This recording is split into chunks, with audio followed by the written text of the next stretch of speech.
બેઠા છે. અમર મોબાઈલ જોઈ રહ્યો છે. વિવેકના હાથમાં ડ્રગ્સ છે. તાન્યા ચિંતાથી ઊભી છે.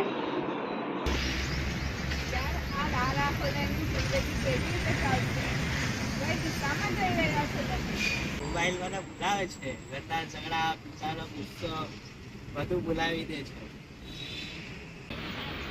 આ ડ્રગ્સ મારી માટે ને મિત્ર છે, અને ન કરો ને તો મારી છાતી ચીરી લાગે. મારે કરવું જ પડે.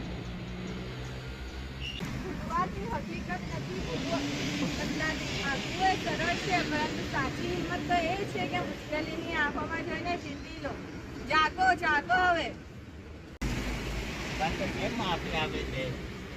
અમે તો બગડી ગયેલા જ છે.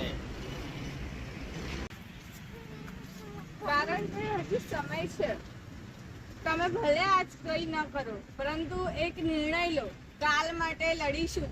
ધીમે ધીમે અંદરથી સવાર થશે. એ સમયે મેદાનની બાજુમાં નાના બાળકો રમતા દેખાય છે. એક બાળક પડી જાય છે. ઘૂંટણ ઘસાઈ જાય છે, પણ તે રડે નહીં. ઊભો થાય છે અને ફરી દોડે છે.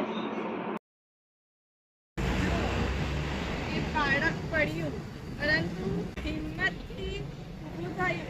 એટલે કે પડવું એ અંત નથી, પરંતુ ઊભા થવું જ એક નવી શરૂઆત છે. અમર ધીરે ધીરે પાણીથી ચહેરો ધોઈ લે છે. વિવેક હાથ કાપતા કાપતા ડ્રગ્સ જમીન પર નાખે છે. ત્રણે એકબીજાને જુએ છે. આંખોમાં આશા દેખાય છે.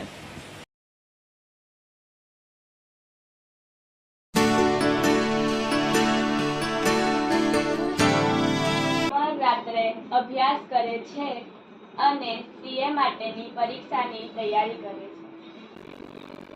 વિવેક પુસ્તકો લઈને બેઠો છે. ડોક્ટર બનવા મહેનત કરે છે. તાન્યા કોર્ટમાં દલીલો કરે છે અને સમાજ સેવા કરે છે. સંઘર્ષ વગર કોઈ સવાર નથી આવતી. હિંમતથી જિંદગી બદલાય છે.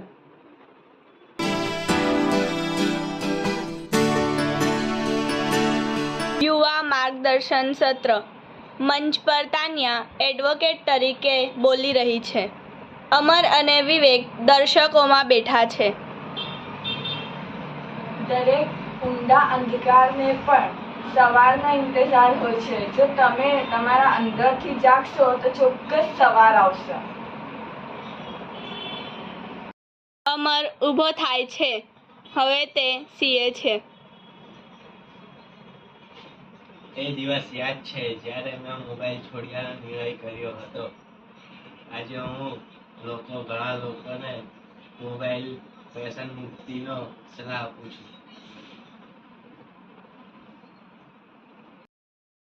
વિવેક પણ ઊભો થાય છે. હવે તે ડોક્ટર છે.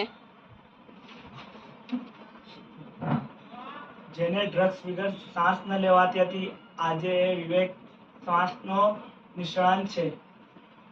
આ બેને એક વાક્ય કહ્યું હતું મને. એ વાક્ય મને આજ પણ યાદ છે. જાગ્યા ત્યાંથી સવાર. આ વાક્યએ મારી જિંદગી બદલી નાખી.